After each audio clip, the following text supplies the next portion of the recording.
Guys, we are so excited to be here, obviously, at the Savannah Film Festival. We're here for SCAD Savannah Film Festival 2019, and we're joined by a very special guest. Daniel Kaluuya is here with us. Hello, Daniel. How are you? Hello. I'm good. How are you? I'm wonderful. Thank you. Good to be joining us. You have had an impressive career, obviously, to date, but lately have been on a spectacular run in terms of directors that you've been able to work with. Denis for Sicario, and Ryan Coogler for Black Panther, obviously Jordan Peele for Get Out, Steve McQueen for Widows. And I'm just curious how much of that plays into, how much is that a component of your decision of projects that you're choosing, of who the director is and who you're going to collaborate with? Yeah, I mean, a lot of the directors that you listed, I've already been a fan of them. Right. So I was just naturally a fan. And I'm always very forensic about how I've arrived to their work. If I arrived to their work because it came up in a meeting, or like I feel like I should watch it, or did it come up? One of my friends, you just got to watch this film. Right. You just got to watch this, or I felt I had to watch it opening day, or do you know what I'm saying? And I feel like the filmmakers you listed, they've just been around me, like as just people like. Just naturally. It's like Prisoners. I remember my friend just told me, yo, there's this film called Prisoners. I was like, what's that? This is just like, Daniel, you need to watch it. I was like, all right, cool. And then later on, and then like, people were like, telling me to watch Creed. Right. Like, go, yo, watch Creed. And are you thinking like, oh, another Rocky movie? Yeah, and I was like, it's gonna be Black Rocky. I was like, and then they were like, no. And then I watched it, and I was like, I nearly cried, man. Flip messed me up. Like I was like, oh my god. And then I think I watched Fruitvale. I watched Fruitvale as well. So I don't know. I was just around, and then Jordan. I love Key and Peele. That was just in the WhatsApp groups, his sketches and stuff. So it's all just like, and then just kind of led by the idea. Like Steve's stuff, I always would watch opening week. Do you know what I mean? He's a Black Londoner, so like you always feel invested. I thought Hunger was a fascinating film. I thought Shame was a fascinating film. Joey Slays, like, do you know what I mean? It was just around it. It was just topic of conversation. So You haven't had a chance to repeat with any of them yet. Would you like to? Yeah. Yeah, whatever I'd love to, yeah. I love to, but that's what I'm trying to say is a lot of time it's like the idea's got a lead, and I may be in it, I may not. Like I don't know. Like if there's no space for me, then I'm watching their films, whether I'm in it or not. Like it's not like I'm gonna watch it. So right. You have obviously done, Steve McQueen films, Denis films, and Black Panther. It's a huge debate nowadays about our superhero films cinema. What is your take on that whole discourse? What do you define as cinema? It's like the word cinema is subjective. So it's a kind of depends on who you're doing it for. If you're like I don't know, like film alumni and then you're like on film school and this is that and the other, you're probably not you're gonna want to watch Lars von Trier because that's your lane. Yeah. It's your lane. Like it's like that doesn't mean that's like it's art. It could be whatever. Like it's almost like the same debate when like hip hop's not music or like punk's not. It's like right. It's just like It's just. It depends on who is. Not everyone's blessed enough to have a film school education. Sure. So they're gonna go. Well, this is storytelling to me. Sure. This is what it speaks to me. This is what. But yeah, I if someone's got something to say, I just try and listen to it. I don't mind what kind of aesthetic that they choose to say. But you see the craft that goes into those. You see the blood and sweat that goes into a superhero film, like that Coogler put into Black Panther. The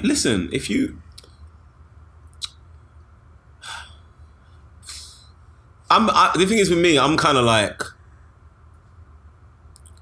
I like people.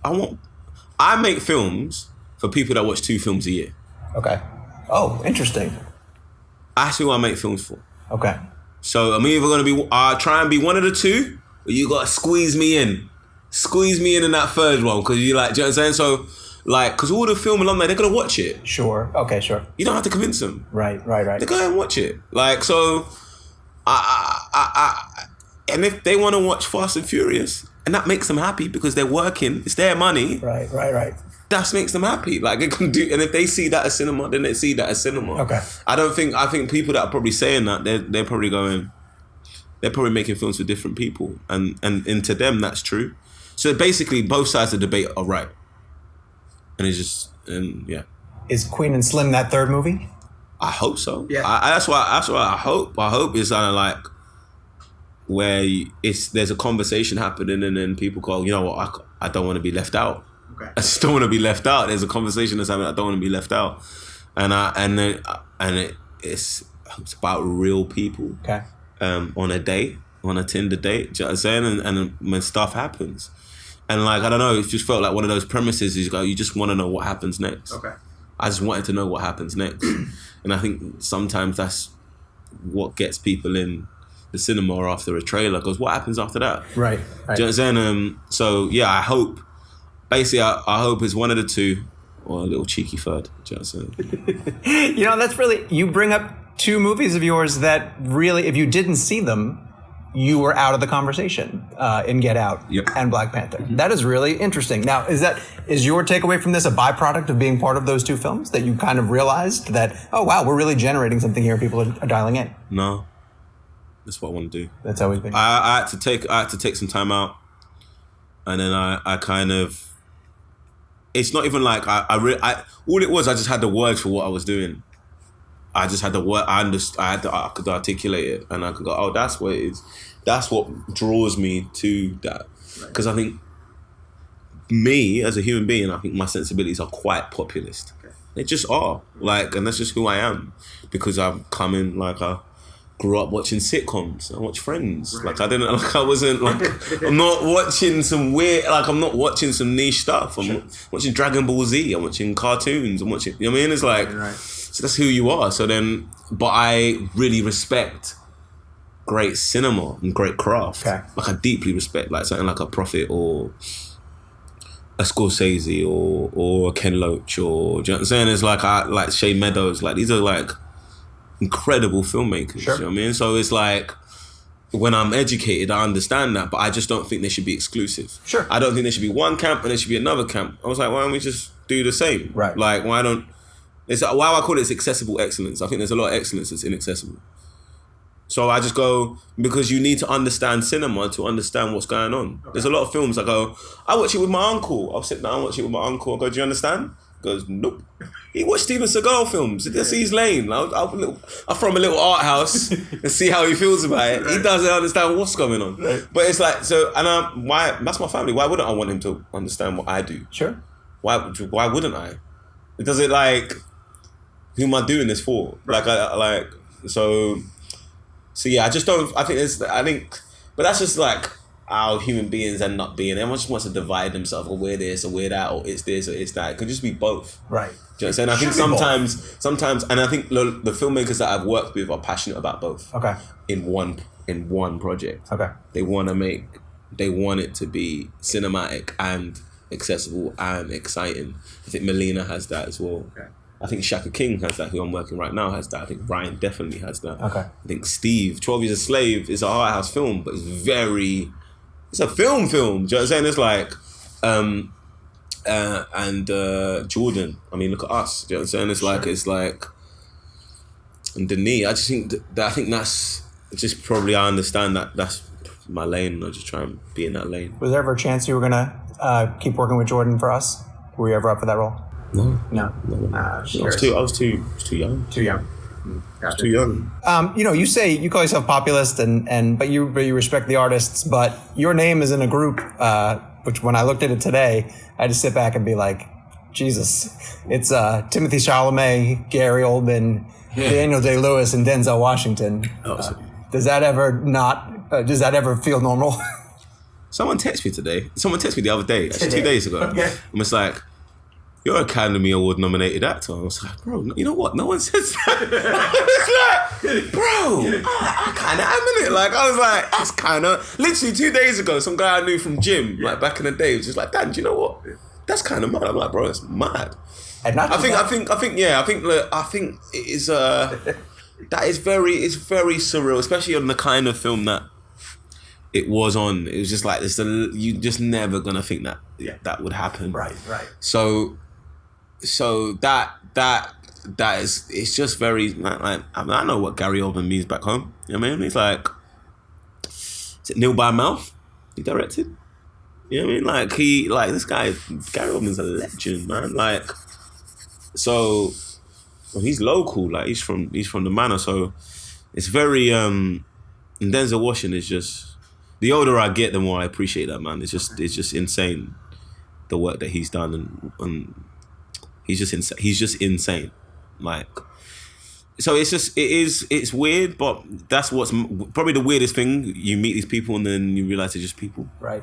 You get a lot of time with them on the circuit, you know, when you're going around promoting an award movie? I spent a lot of time with Chalamet, Tim. Spent a lot of time with him. And then Gary Oldman I saw a lot. There was this dinner that they did before the Golden Globes, and every male actor that was they did a dinner.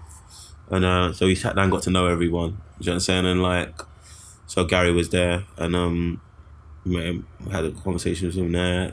Denzel, I'd meet at events, and I'd say something silly, and I don't even go, why did I say that to him? And just go flipping and just beat myself up for the next 2 weeks. So dumb, like, I say so dumb, why? Like, why would you say that? Like, so I said, like, oh man. And then Day-Lewis, he came up to me at the BAFTAs. That was mental, because he was like at 3 events. He went to 3 of them. Okay. And he went to the Golden Globes, BAFTAs, Oscars to sit. Okay. So he came up to me. And he's kind of from London as well. He says he's Irish, but I don't know how Irish he is. I don't know. I don't actually know how Irish. Does anyone actually know how Irish Daniel Day-Lewis is? I don't. It's like, it's kind of, he's like Irish fluid. It's like, what if they trans-Irish or something? I don't know what's going on. No one knows. But like, he's as Irish as a lot of Londoners. Yeah. So it's no, I love DDO. But no, he's actually pretty cool. He's actually like, when I met him, he's actually cool. Because he said he was South London. I was like, I know what kind of Irish you are. So even meeting him is very, it's very weird. It's very weird. That he's like, he's strangely, astronomically talented. So it's just like, it's very weird to even like sit down with him and like pick his brains about stuff. Like, remember I had a conversation with him at the Oscars and that, and like, I was just like, what is going on? Do you know what I'm saying? And he said the fact that you're asking that question means you're sane. Really? And that really helped, because I don't know what the feeling was when I was there. So I've never felt like that before. It was a very weird feeling. I don't even have the words for it. I don't know how I felt that day. It was very odd. You've written before. Any interest in directing? Yeah, I think that's where I'm heading. Yeah? I think that's probably where I'm heading.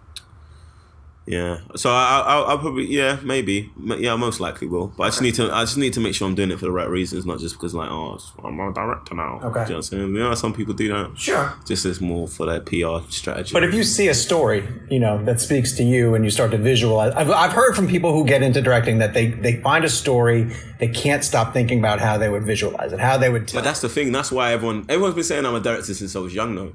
Because in order to write, I have to see it. That's probably why it takes me so long to write it. Okay. I have to have seen the film, and then the script is essentially the summary of the film. Okay. Or the summary of the short. Mm-hmm. So they said, Daniel, if you're seeing it, that means you should direct it. So, but then I just haven't got around to it. It's just like, there's just so much to do. Well, back to Queen and Slim real fast, because it's for those of us who track the Oscars, and I hate to, put it into an awards category, when you come out a certain time, that's what it becomes, and we start talking about it that way, but it's still a mystery to a lot of us. Has it started screening for people yet? Have people started to see it? Yeah, people started to see it. Are they? Okay. Yeah. I've been filming, so I don't know. I don't really know. I get good vibes. Okay. I get a couple texts. This is a good litmus test when you get texts. When you don't get texts, you know it's a bit rubbish. You know it's no one ever tell you it's bad. Yeah. They're like, oh yeah, I saw it. They get very factual. I saw that film. Yeah. You're in it. You're in it. You're in that. You made it. You're in that. Yeah. Well done. Well done is the sneaky one. Because it's just well done for doing it. Just well done. It feels like a compliment, but it's not. But it's but I actually like that because they need to be invited to give you a critique. Okay. Do you know what I'm saying? And then sometimes I can't be bothered to hear it. So you're talking about Johnny English Reborn? Is that I loved Johnny English Reborn, mate. But that was very quiet. My phone was very quiet during those times. I paid up everything, man. My phone number. Yeah, no one takes. Checking it every once in a while. No one cares.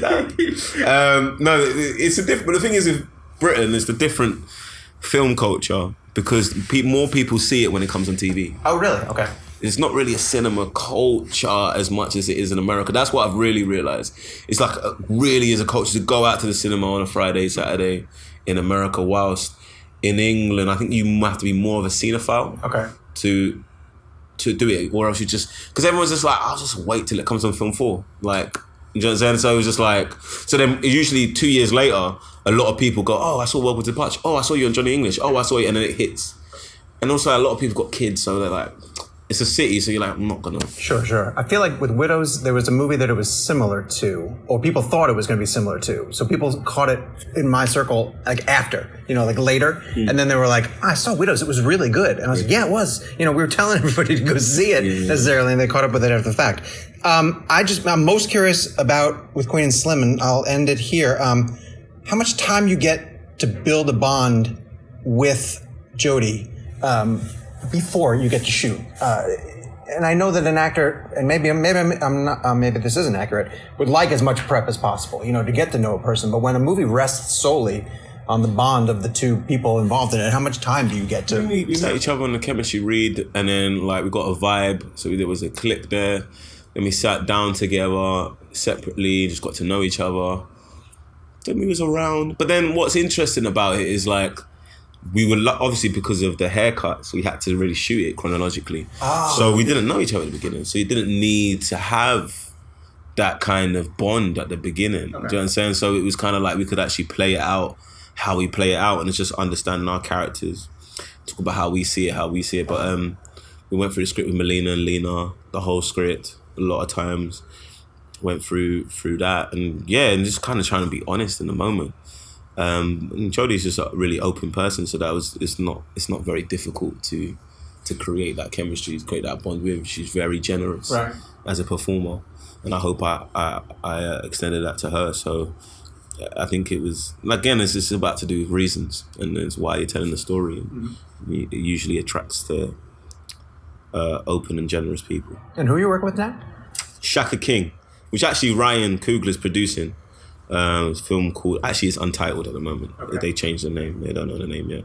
But it's a biopic about Fred Hampton, and through the eyes of Bill O'Neill, who is a FBI informant that was in the Black Panthers at the genesis, at what the beginning moments of it, and how his story and him navigating the Black Panthers, and how in Chicago they kind of he facilitated their demise. Okay, good. Can't wait to hear more about that. Cheers. You mentioned Black Panther. Are you coming back? I don't know yet. I don't know. Yeah. I don't know. Yeah. Not sure. I hope so. I hope so too. Yeah, it'd be nice. No pressure. Story's king. Whatever the story needs, the story needs. Sure. Yeah, then we'd love to see you back. Cheers, brother. I really appreciate your time. Cool. Thank you.